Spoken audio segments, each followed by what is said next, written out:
Welcome to Legislative Watch, where public policy is openly discussed and elected officials can report their activities directly to the people, unfiltered and unbridled. I'm your host, Elizabeth Allen Hodge, and in the studio with me today is Mr. Dwight Johnson. Dwight is the Ada County Central Committee Chairman for the Republican Party. Is that correct? And he is also with the Department of Labor and is the Workforce Administrator. So welcome to the program, Dwight. Thank you so much, Elizabeth. Great to be here. So glad to have you here. The discussion today is going to be the Republican caucus. In this state, we've always had a primary, and we still will have a primary, but because of the change in legislation and rules, we now have a caucus. So can you give us a little bit of history and then bring us up to speed?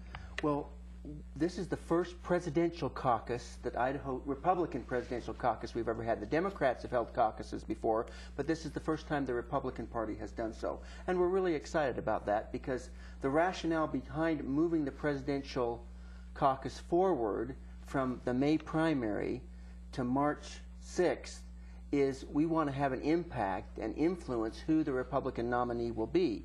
And by May, it's usually already decided, and so we vote, but it's really meaningless because the nominee's pretty much already been selected.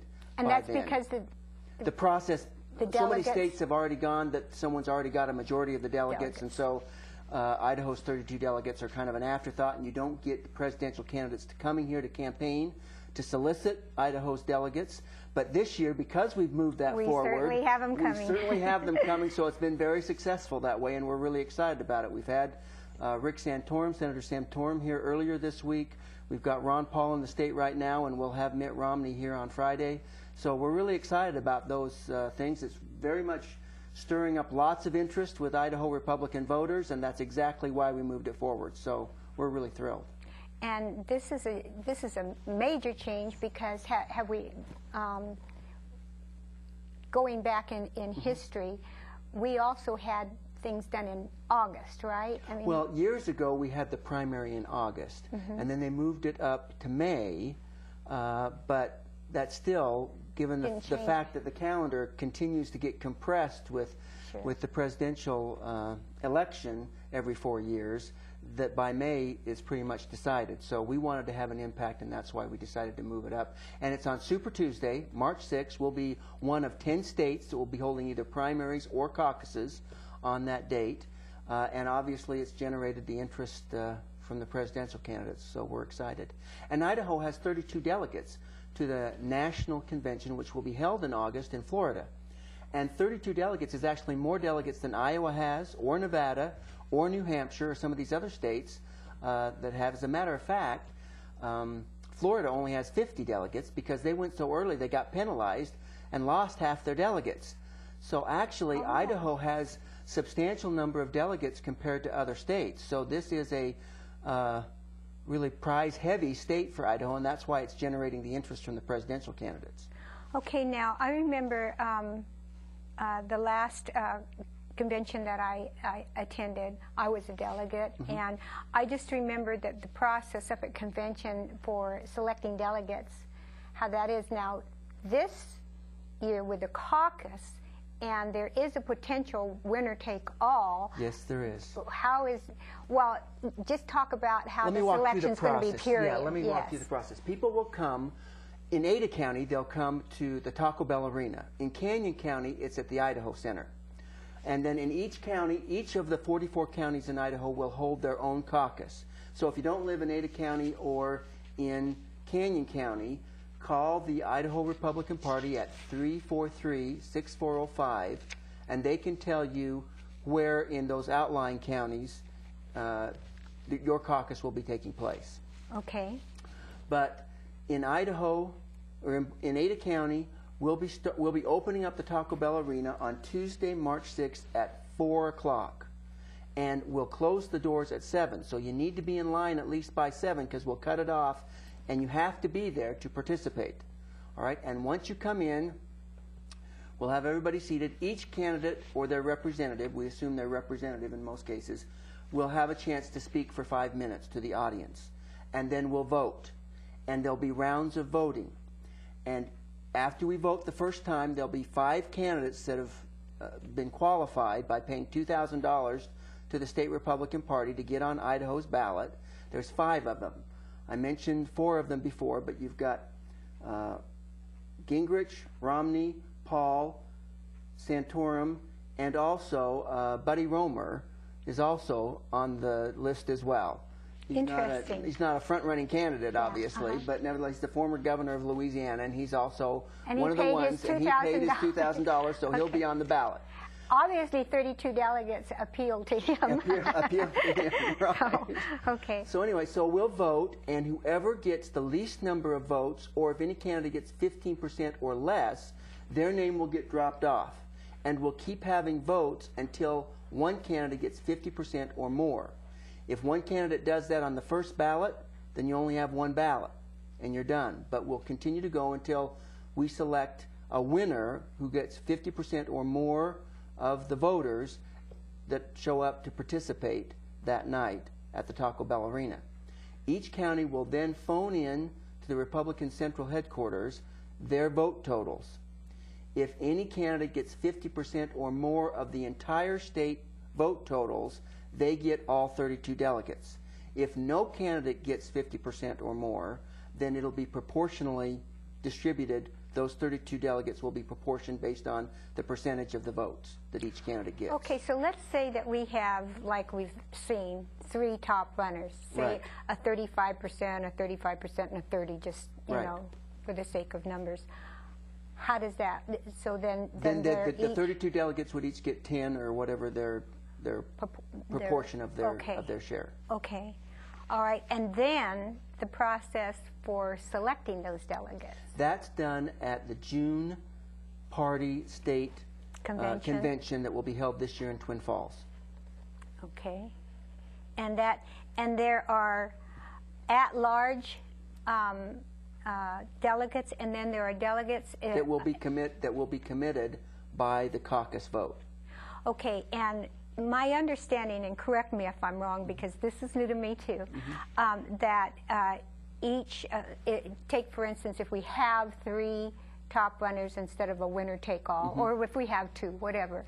That presidential nominee will submit the names of the delegates they want, or how? I'm not sure of that process. I'd need to check with state party headquarters as far as but all of the delegates will be dedicated or bound to vote on the first ballot for whichever their assigned candidate will be based on the caucus outcome. Okay, because in speaking with Rod Beck, who was very involved in setting the rules for this. Yeah, he thought that, he told me that each presidential candidate will submit names, and then they'll be selected from... and then there'll be 9 at-large or 7 at-large. Sorry. But regardless of all of those, of who gets to go and how the selection process is, they'll all be committed to vote for however the breakout of the caucus vote is. All right, fine. Okay, so... the other, I think, important thing, Elizabeth, to know is that any registered Republican is welcome and can participate. But you've got to be a registered Republican in order to participate at the caucus. Now, this is something new because we haven't had registration by party before. So let's explain to them how that works and which camera is best for me to hold this up. Right here. Okay, this is a registration card, and actually, as of the taping of this program, they could have registered and designated it. But if they haven't re-registered and designated their party at this point, then what we suggest you do is you can download one of these cards from either the Ada County Elections Office, or you can go to adacountyrepublicans.com and you can click on the button to say register as a Republican, and you'll see this card. You can download it, fill it out, and bring that card with you on March 6th to the caucus, and that's your ticket in the door. Okay. Now, if you haven't done that, you can go and you can register that night at the caucus and turn it in, but it will save a lot of time if you've already done that beforehand, so we can move the logistical number of people through the door as quickly as possible. Okay, so people that haven't registered don't have to panic, and they still can register at the door. Correct. And it's going to be at the Taco Bell Arena. Or at the Idaho Center for Canyon County residents. Canyon County. And let's talk about the fact that people need to plan on being there for a while. Yes, I mean, it depends on how many votes you take, you know, how many ballots you have to go through to get to 50% or more, but it might take a process. And depending on how many people come, you know, just the physical process of going through the voting process and counting might take a little bit longer. We've tried to think through logistically to make this as quick as possible with tokens for voting, and we've divided up, and we'll have multiple voting sections, stations at the Taco Bell Arena, so that we can move this process quickly and process lots of people, and then have a vote that's very quick with the tokens that you have that you're going to be voting with. So that'll be a very quick process. But depending on how many rounds of voting, it might take a little while to get through the entire process. Okay. So rather than ballots, we have tokens, and we have depositories where we put them, depending on which who candidate you want you're voting for. Right. Okay. That seems like that should be pretty easy. And then you can, you know, have a coin counter or whatever to count those very quickly. Now, are all of the caucuses using the same method? Different counties can set up their own method. They can choose their own method. In a smaller county, when you've got a lot, 150 or whatever, you know, you can do it, you know, paper ballot or whatever. So, you know, different counties, depending on the expected turnout, might have a different process. Okay, so it's not quite the same though as in a booth where you have the privacy of saying nobody sees who you vote for. We're going to have it private so that it'll be a private ballot. In other words, you'll walk up to a screened area in the Taco Bell Arena. You'll be handed a token. You'll walk through the curtain. No one will be there, okay. And you'll have 5 different containers that will only allow that token to go in, so nobody can reach in or put in more than one or whatever. And you'll select which one of those candidates you want to vote for. You'll put yours in, and then you'll walk through the other side, and then you'll get a stamp on the other side that you voted, so you can't vote twice in that round. So we don't get our little stickers that say I voted anymore. No, you won't.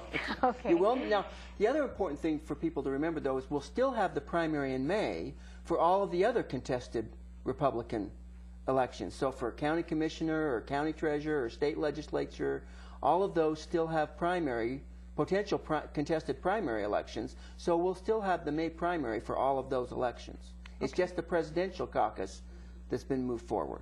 Okay. Let's talk for a minute, too, about the fact that this place will hold how many people? This place holds up to 20,000 people at the Taco Bell Arena, I think. We don't expect that many people to show up, obviously. Do you have any idea, really, That's what the problem, is trying to plan this, because it's the first time and you don't have any history for it, so you don't know. Whenever you have a caucus versus a primary, there's a huge drop-off in attendance, just because when you have a primary, you can vote any time during the day, and it only takes you a few minutes to do it. Whereas this is a longer period of time. It's in the evening. You've got to dedicate time to it, so we anticipate that there'll be a drop-off in the number of people participating. Okay, and there's no absentee. And unfortunately, you have to be there to participate. Okay. So, all right, that's important to know. Mm-hmm. All right. Also, because of the logistics of it and the fact that people could potentially stay there for several hours, probably not the best kid-friendly environment. It is not a kid-friendly environment at this. Now, there will be concessions open, so people will be able to purchase food there at the Taco Bell Arena, but it's not going to be a kid-friendly environment. Well, and if there are some people that want their older children to witness the process, this is a historical event and stuff. Absolutely. So we're not saying you can't bring your children. We're just saying realize that this really isn't geared towards. You need to recognize this isn't geared towards kids, and so we discourage young children coming. Okay, we'll be right back.